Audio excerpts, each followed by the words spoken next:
누가복음 1장 46절에서 56절입니다. 함께 읽겠습니다.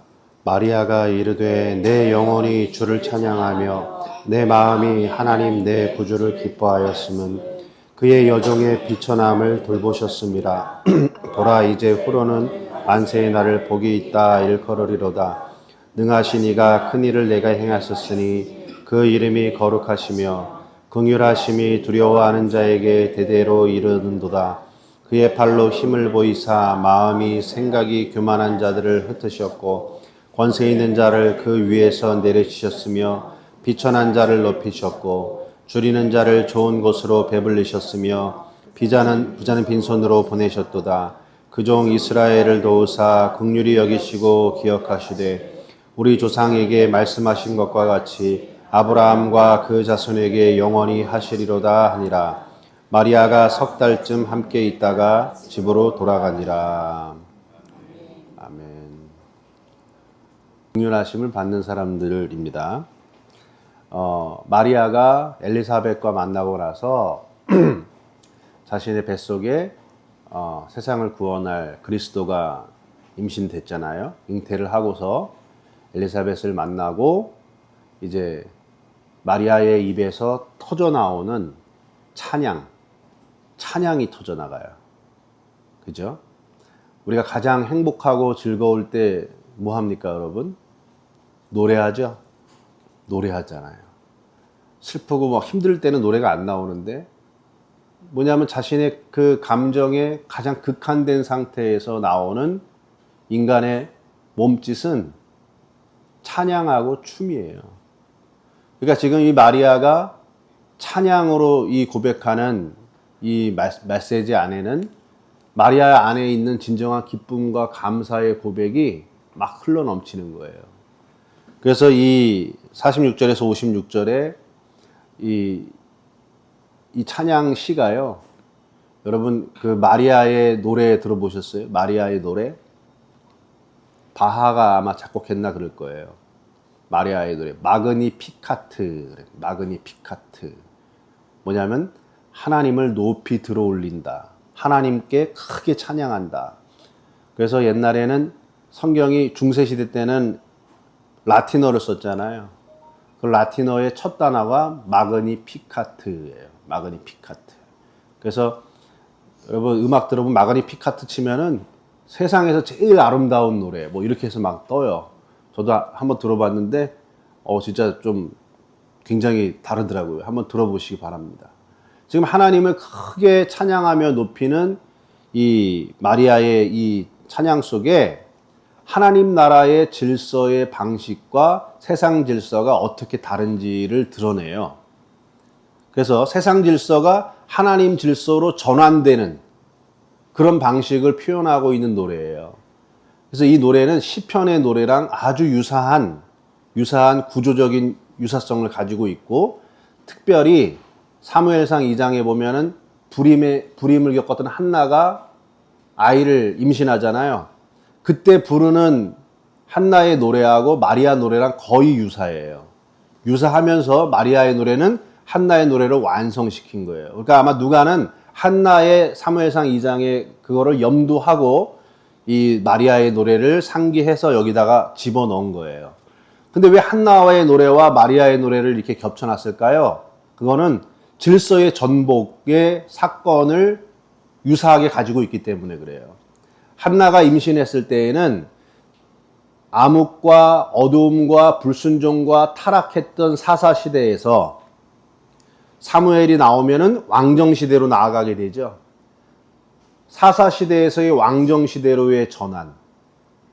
똑같이 아이를 낳을 수 없던 마리아, 400년의 신구약 중간의 암흑기, 종교와 정치와 경제와 문화가 세속화되어 버리고 하나로 묶여서 하나의 권력이 되어버린 율법의 종점, 구약의 결론, 그 시기를 하나님의 은혜의 시기로 전환되는 거예요. 그러니까 한나가 겪고 있는 상황과 마리아가 갖고 있는 이 상황이 지금 유사하죠. 새로운 시대로의 전환, 세상 질서가 파괴가 되고 이제는 하나님 나라의 질서로 바뀌는 시점, 그게 바로 누구냐? 예수 그리스도가 오심으로 질서가 역전된다. 이 질서가 역전되는 구조를 보여주고 있어요. 그래서 긍휼하심을 받는 사람들의 라인과 긍휼하심을 받지 못하고 내버려지고 복을 받지 못하고 내처지는 두 개의 그룹을 이 마리아가 보여주고 있어요. 그래서 이렇게 얘기를 해요. 49절에 보면, 50절에 보면, 긍휼하심이 두려워하는 자에게 대대로 이르는도다. 그 다음에 53절, 줄이는 자를 좋은 것으로 배불리셨으며, 그래요. 줄이는 자. 그 다음에 52절에 비천한 자를 높이셨다. 두려워하는 자에게 긍휼을 주시고, 비천한 자를 높이시고, 줄이는 자를 좋은 것으로 채워주신다. 이 그룹이 있어요. 그러니까 한 그룹에 누가 있냐? 두려워하는 자, 비천한 자, 줄이는 자. 이들이 어디로 묶이냐면 아브라함의 자손으로 묶여요. 아브라함의 자손은 이 세 가지 특징을 갖고 있다는 거예요. 이들은 하나님 나라의 질서를 따라가는 사람들이에요. 그런데 세상의 질서에 속한 사람들이 있어요. 그들을 누구라 그러냐면 51절에 그의 팔로 힘을 보이사 마음의 생각이 교만한 자들을 흩으셨고 권세 있는 자를 그 위에서 집어 던졌고 그 다음에 부자는 빈손으로 보내셨도다.